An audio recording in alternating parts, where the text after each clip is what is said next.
غالب صرف شاعر ہی نہیں تھے بلکہ وہ ایک فنکار تھے، مفکر تھے، اپنے زمانے کے نباز تھے یعنی نبض شناس تھے، انسانی نفسیات کے ماہر تھے۔ ان کی شاعری میں آپ کو بے پناہ وسعتیں نظر آئیں گی، وہ وسعت، وہ تنوع جو ان کو ان کی اپنی زندگی میں تجربات کے بعد حاصل ہوا۔ انہوں نے بے فکری اور مسرت سے لے کر مایوسی اور ناکامی تک زندگی کی ساری گھاٹیاں دیکھیں۔ غالب کی اولاد نہیں تھی، بچے ہوتے تھے، مر جاتے تھے، بے اولادی کا غم، اوپر سے قرض اور شاہانہ انداز اس کے باوجود۔ تو ایسے عالم میں دیکھیں جب انسان کو پے در پے مسائل درپیش ہوں تو اس کی شاعری میں پھر سوز و گداز، الم، حزن و ملال نمایاں ہوتا ہے۔ لیکن غالب ایسے شخص تھے، ایسے شاعر تھے کہ ان کے کلام میں ہمیں غم غالب نظر نہیں آتا۔ غم ان کے کلام میں موجود ہے، سوز و گداز ہے، لیکن اس میں بھی جو پہلو وہ نکالتے ہیں وہ شگفتگی کا پہلو ہے۔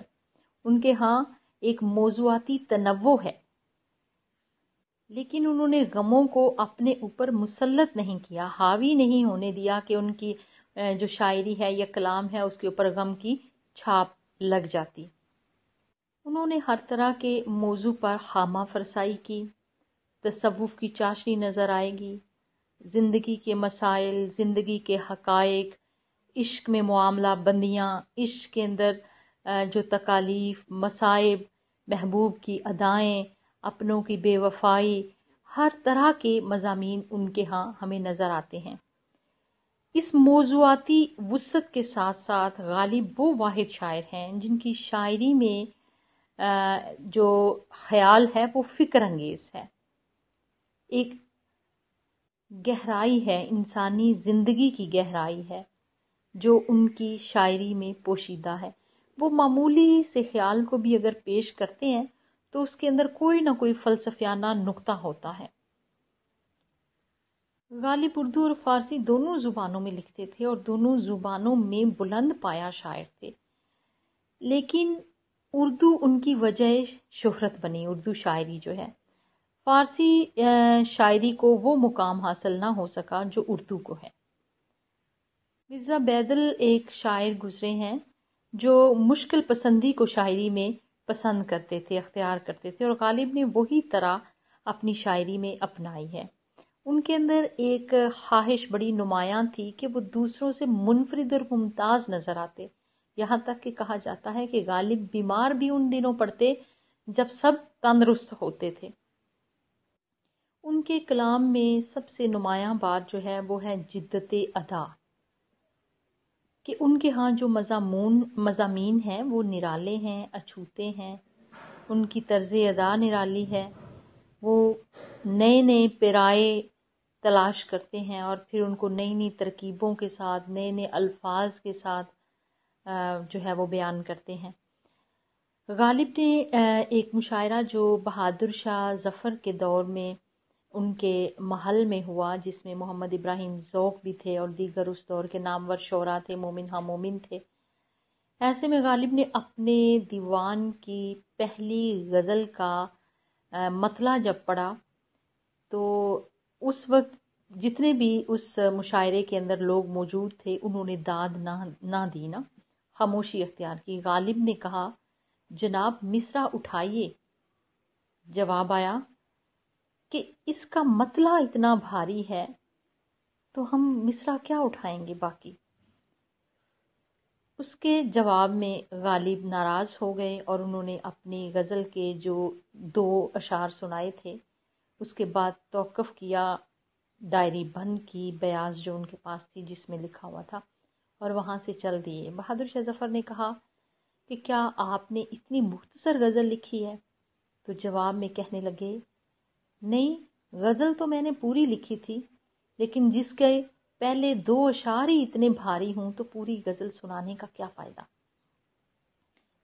ناراض ہو کے جب گھر گئے تو گھر ان کی ملازمہ تھوڑا توتلا بولتی تھی، اس نے غالب سے پوچھا کہ آپ نے تو مشاعرہ لوٹ لیا ہوگا، تو اور بہادر شاہ ظفر نے آپ کو اپنی دستار جو ہے پہنائی ہوگی۔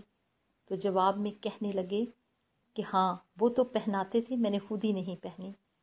تو غالب کی یہ شگفتگی، یہ برجستگی، ان کا یہ مسکرانے کا پہلو نکالنے والا جو انداز ہے، اس نے غالب کو آج بھی غالب رکھا۔ وہ محبت اور محبوب کی اداؤں اور ادائے بے نیازی سے کیا پہلو نکالتے ہیں، لکھتے ہیں، یہ ادائے بے نیازی کہ وہ میرے دل کو لے کر بڑی بے رخی سے بولے کسی کام کا نہیں۔ بسم اللہ الرحمن الرحیم۔ السلام علیکم۔ سیکنڈ ایئر، آج ہم پڑھیں گے مرزا اسد اللہ خان غالب کے حالات زندگی اور خصوصیات کلام۔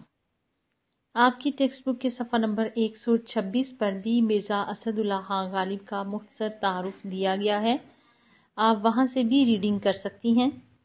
مرزا اسد اللہ خان غالب کا نام اسد اللہ خان تھا اور غالب تخلص تھا۔ اس کے علاوہ انہیں مرزا نوشا کے نام سے بھی پکارا جاتا تھا۔ اکبر آباد یعنی آگرہ میں پیدا ہوئے 27 دسمبر 1797 میں۔ والد کا نام عبداللہ بیگ تھا، جو اس دور میں ایک معزز فوجی کے عہدے پر فائز تھے۔ غالب کی عمر ابھی 5 برس کی تھی کہ ان کے والد کا انتقال ہو گیا۔ پرورش کی ساری ذمہ داری اب ان کے چچا نصر اللہ بیگ پر آن پڑی، جو اس وقت انگریزی فوج کے رسالدار تھے۔ 4 سال گزرے کہ وہ بھی وفات پا گئے۔ پھر غالب کی پرورش کی ذمہ داری ان کے نانا خواجہ غلام حسین نے سنبھال لی۔ نانا کے ہاں مرزا غالب کو ہر طرح کی آسائش تھی، فراغت تھی، بے فکری تھی، یعنی مرزا غالب نے ناز و نعم کی زندگی گزاری اپنے نانا کے ہاں۔ ابھی 13 برس ان کی عمر ہوئی تھی کہ ان کی شادی نواب الہی بخش معروف کی بیٹی امراؤ بیگم سے کر دی گئی۔ شادی کے بعد غالب نے مستقل طور پر دلی میں سکونت اختیار کر لی۔ دلی میں یہ وہ زمانہ تھا جب ہندوستان بھر کے اہل فضل و کمال، اہل علم، ادبی علمی مجالس میں شرکت کرتے تھے۔ غالب کو شاعری کا بچپن سے ہی شوق تھا، بلکہ ان کے کچھ اشعار جو ہیں وہ انہوں نے صرف 13 برس کی عمر میں لکھے۔ تو دلی کی اس ادبی فضا میں جو غالب کا فطری ذوق و شوق تھا شاعری کے حوالے سے، اس کو نکھرنے، سنورنے اور پروان چڑھنے میں معاونت ملی۔ جہاں تک غالب کے مالی حالات کا تعلق ہے تو وہ جب دلی میں وہ مقیم ہوئے تو اس وقت مالی حالات کچھ اچھے نہیں تھے۔ کچھ غالب ہے ہی شاہرش تھے، اوپر سے وہ قرض لیتے تھے اور اتنے مقروض ہو چکے تھے کہ جو انہیں پینشن مقرر تھی کہ انہیں دی جائے گی، اس کے لیے بھی انہوں نے 1857 کے بعد حالات اتنے خراب ہو گئے کہ انہوں نے کولکتہ تک سفر کیا کہ وہ پینشن ملے تاکہ وہ ان قرضوں کی ادائیگی کر سکیں، لیکن اس میں بھی کامیاب نہ ہو سکے۔ جب کولکتہ پہنچے تو وہاں جا کے ایک انگریز سے لڑائی کر کے واپس چلے آئے خالی ہاتھ۔ یوں جن لوگوں سے غالب نے قرضہ لیا ہوا تھا انہوں نے کورٹ میں غالب کے خلاف دعویٰ دائر کر دیا اور غالب کو پابند سلاسل کر دیا گیا، یعنی قید و بند کی صعوبتیں بھی غالب کو جھیلنا پڑیں۔ غالب کے ایک بھائی تھے جن کو مرزا یوسف بیگ کہا جاتا تھا، وہ دیوانگی کی حالت میں تھے، ان کی بھی ذمہ داری غالب کے کندھوں پر ہی تھی اور دیوانگی کی حالت میں ان کا انتقال ہو گیا۔ غالب کو بہت صدمہ ہوا اور جن دنوں ان کا انتقال ہوا ان دنوں دلی شہر میں کرفیو لگا ہوا تھا، انگریزوں نے کرفیو لگایا ہوا تھا، باہر نکلنا کسی کا بہت مشکل تھا۔ ان کے کفن دفن کا پورا انتظام بڑی مشکل سے اور رازداری سے حزم و حجاب کے ساتھ غالب نے کیا۔ غالب خود 15 فروری 1869 کو اس دار فانی سے کوچ کر گئے۔ جہاں تک ان کی تصانیف کا تعلق ہے تو غالب کی اردو تصانیف میں عود ہندی ہے، اردو معلیٰ ہے جو ان کے خطوط کے مجموعے ہیں، لطائف غیبی ہے، تیغ تیز ہے، نامہ غالب ہے اور دیوان غالب ہے۔ اس کے علاوہ غالب فارسی میں بھی لکھتے تھے اور فارسی میں ان کا جو قصائد کا مجموعہ ہے وہ پنج آہنگ کے نام سے مشہور ہے. مہر نیم روز، دستمبو، کاتے برہان، اور فارسی میں ان کا ایک چھوٹا دیوان بھی ہے شاعری کا. اب ہم بات کریں گے غالب کے کلام میں پائی جانے والی خصوصیات کا. اس میں کوئی شک نہیں کہ غالب ایک بہت قابل فخر اور عظیم شاعر تھے. وہ خود اپنے بارے میں کہتے ہیں اور بھی دنیا میں سخنور بہت اچھے، کہتے ہیں کہ غالب کا ہے انداز بیاں. اور غالب صرف شاعر ہی نہیں تھے بلکہ وہ ایک فنکار تھے، مفکر تھے، اپنے زمانے کے نباز تھے یعنی نبض شناس تھے، انسانی نفسیات کے ماہر تھے. ان کی شاعری میں آپ کو بے پناہ وسعتیں نظر آئیں گی، وہ وسعت، وہ تنوع جو ان کو ان کی اپنی زندگی میں تجربات کے بعد حاصل ہوا. انہوں نے بے فکری اور مسرت سے لے کر مایوسی اور ناکامی تک زندگی کی ساری گھاٹیاں دیکھیں. غالب کی اولاد نہیں تھی، بچے ہوتے تھے مر جاتے تھے، بے اولادی کا غم، اوپر سے قرض اور شاہانہ انداز اس کے باوجود.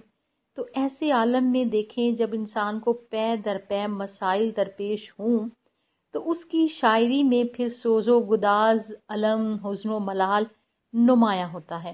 لیکن غالب ایسے شخص تھے، ایسے شاعر تھے کہ ان کے کلام میں ہمیں غم غالب نظر نہیں آتا. غم ان کے کلام میں موجود ہے، سوز و گداز ہے، لیکن اس میں بھی جو پہلو وہ نکالتے ہیں وہ شگفتگی کا پہلو ہے. ان کے ہاں ایک موضوعاتی تنوع ہے، لیکن انہوں نے غموں کو اپنے اوپر مسلط نہیں کیا، حاوی نہیں ہونے دیا کہ ان کی جو شاعری ہے یا کلام ہے اس کے اوپر غم کی چھاپ لگ جاتی. انہوں نے ہر طرح کے موضوع پر خامہ فرسائی کی. تصوف کی چاشنی نظر آئے گی، زندگی کے مسائل، زندگی کے حقائق، عشق میں معاملہ بندیاں، عشق کے اندر جو تکالیف، مصائب، محبوب کی ادائیں، اپنوں کی بے وفائی، ہر طرح کے مضامین ان کے ہاں ہمیں نظر آتے ہیں. اس موضوعاتی وسعت کے ساتھ ساتھ غالب وہ واحد شاعر ہیں جن کی شاعری میں جو خیال ہے وہ فکر انگیز ہے، ایک گہرائی ہے، انسانی زندگی کی گہرائی ہے جو ان کی شاعری میں پوشیدہ ہے. وہ معمولی سے خیال کو بھی اگر پیش کرتے ہیں تو اس کے اندر کوئی نہ کوئی فلسفیانہ نقطہ ہوتا ہے. غالب اردو اور فارسی دونوں زبانوں میں لکھتے تھے اور دونوں زبانوں میں بلند پایا شاعر تھے، لیکن اردو ان کی وجہ شہرت بنی، اردو شاعری جو ہے. فارسی شاعری کو وہ مقام حاصل نہ ہو سکا جو اردو کو ہے.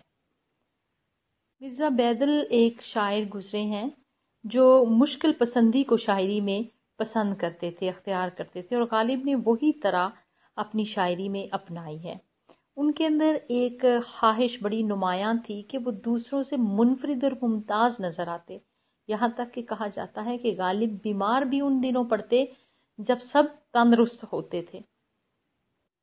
ان کے کلام میں سب سے نمایاں بات جو ہے وہ ہے جدت ادا، کہ ان کے ہاں جو مضامین ہیں وہ نرالے ہیں، اچھوتے ہیں، ان کی طرز ادا نرالی ہے.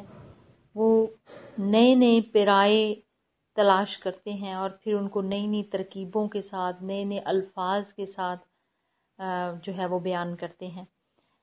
غالب نے ایک مشاعرہ جو بہادر شاہ ظفر کے دور میں ان کے محل میں ہوا، جس میں محمد ابراہیم ذوق بھی تھے اور دیگر اس دور کے نامور شعراء تھے، مومن ہاں مومن تھے.